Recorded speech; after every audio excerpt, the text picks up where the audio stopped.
Hello guys! So nung nakaraan gumawa tayo ng buko panda na maha jelly.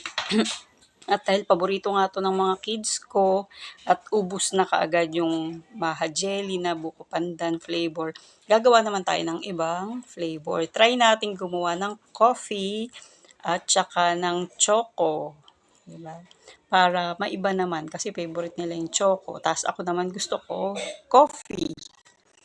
Sige, samahan nyo ako guys. Gawa tayo. Let's go! So, ito na nga guys, kung natandaan nyo yung paggawa ko nung nakaraan ng maha jelly. So, ayan, hindi ko na pinakita isa-isa ang mga ginamit nating ingredients. Ayan, basta pinaghalo-halo ko ng ating cornstarch, water, evap, condense, gelatin, at saka ang ating sugar. Tapos ayan, ilagay na natin ang ating choco. Choco powder yan, minelt ko muna sa water. Tapos ayan, halu-haluin nyo muna. Mix well. Tapos buksan ng apoy sa katamtaman lang. Katamtamang apoy lang siya guys ha. Para hindi dumikit at masunog yung sa ilalim.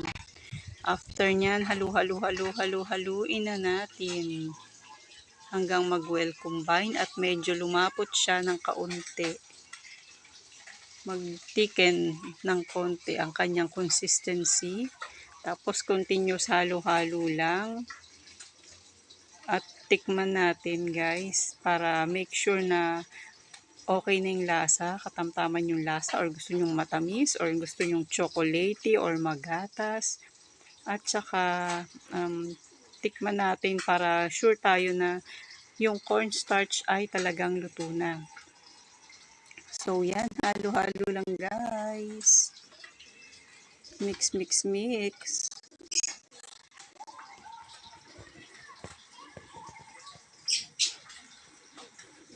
Hintayin natin siyang medyo mag-thicken, no?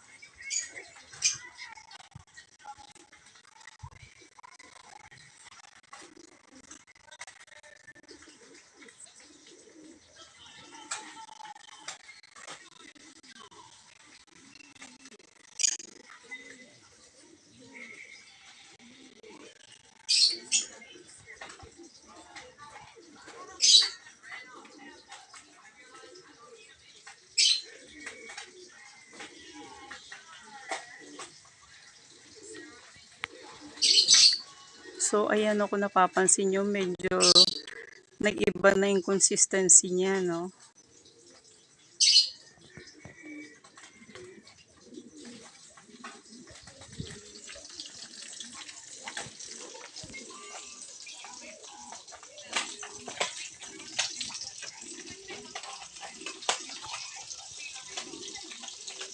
Tapos, lipat naman tayo dun sa 1/3 niya. 1/3 yung mixture kanina na wala pang choco.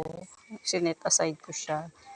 Tapos, ayan, yan naman ang lutuin natin. So, ang ilalagay naman natin dyan ngayon ay yung coffee.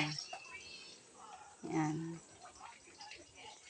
Lagyan natin ng kape at mekos-mekos natin hanggang ma-well combined ulit siya. Yan, mekos-mekos lang natin.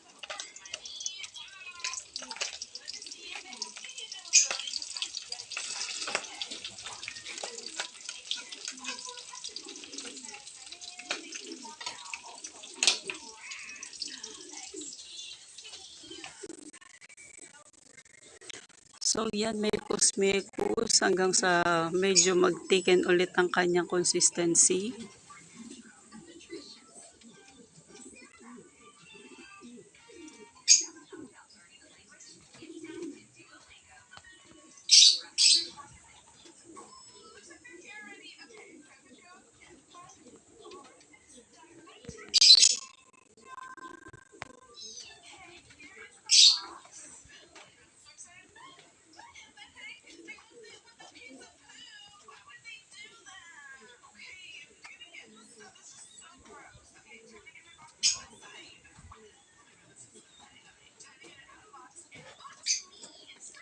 So ayan guys. Intayin lang natin, intayin.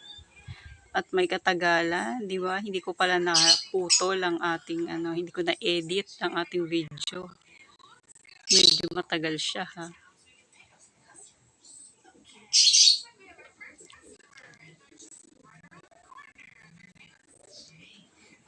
At maingay ang ating mga ibon, alagang ibon.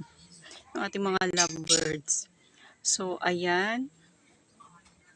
Luto na siya. Salin na natin sa ating container. Pero palamigin muna natin ha, bago natin isalin kasi huwag naman sobrang init. Lalagay natin sa ating mga container, lalo na kung plastic container ang ating paglalagyan. Alam naman natin, it's bad for our health.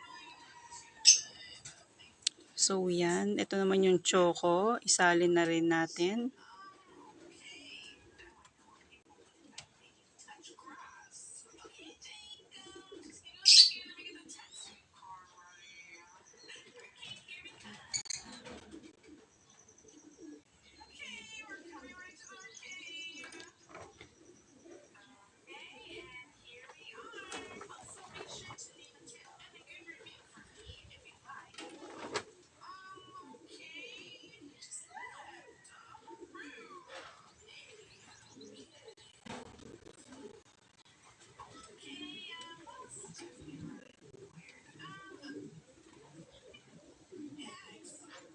So, ayan. Salin-salin natin. Salin-salin again.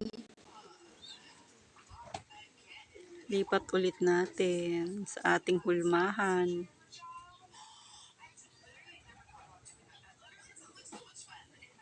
And wait natin yan hanggang sa lumamig siya dyan. Para makita natin kung anong consistency niya pag nag-set na siya, no? So, ayan. Ang tagal talaga ng video ko. Sorry naman guys. Hindi ko napansin. Nagmamadali mag-edit. Hindi pa pala talagang na-edit. So, yan. Lagyan natin siya ng biscuit. Toppings natin yung biscuit. Kung masarap, ay cookies pala. Cookie biscuit. So, yan. Lagay natin siya sa ibabaw.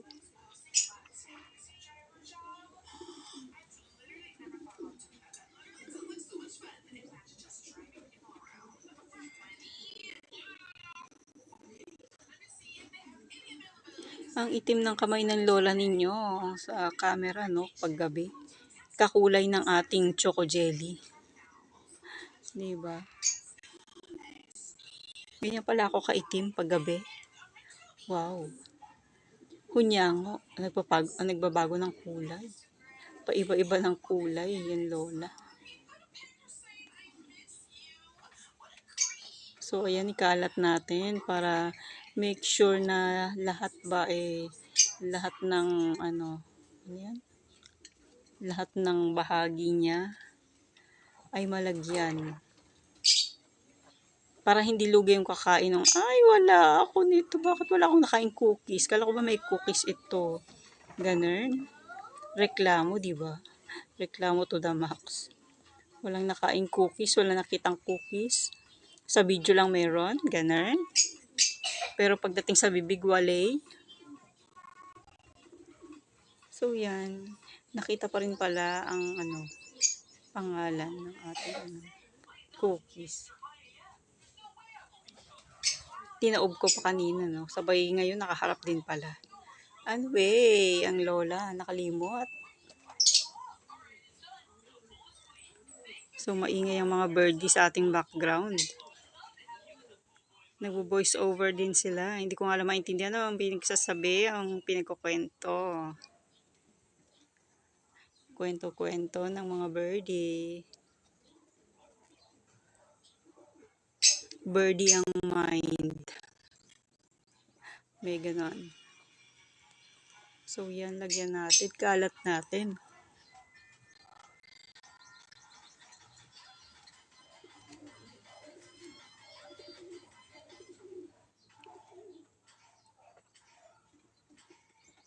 So, ayan na. Okay na siya, guys.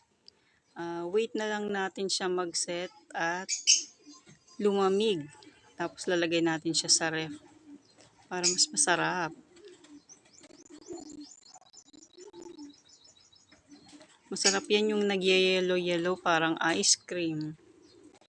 Oo, parang ice cream. Kaya tuloy ang anak ko, may ubo na naman. Inubo, kakakain ng maha jelly na nag-yellow. So yan, huy, tagal mo naman. Dalian mo, ate. Diba? Nakalimutan talaga i-edit ang video. Tagal ni ate. Antok na kami.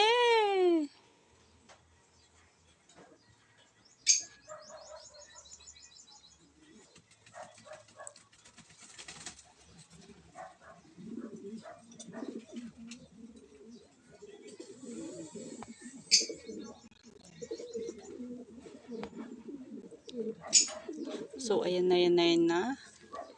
Ang bagal, di ba? So, bagal.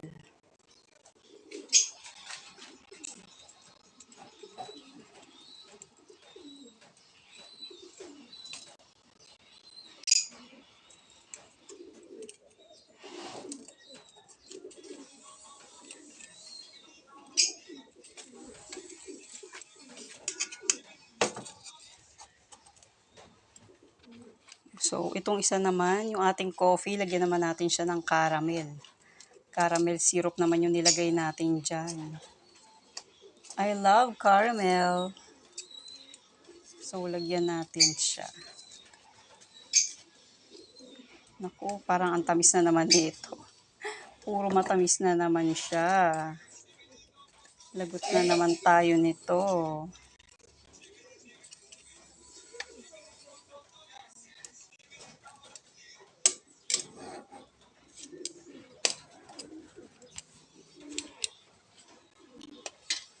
So, ayan guys, di ba nagkamali pa ako? Halo-halo kung ganun. Malambot pa pala sa ilalim. So, ayan, lumubog din naman siya. Tapos, ulit-ulitin natin ulit, no? Daming caramel.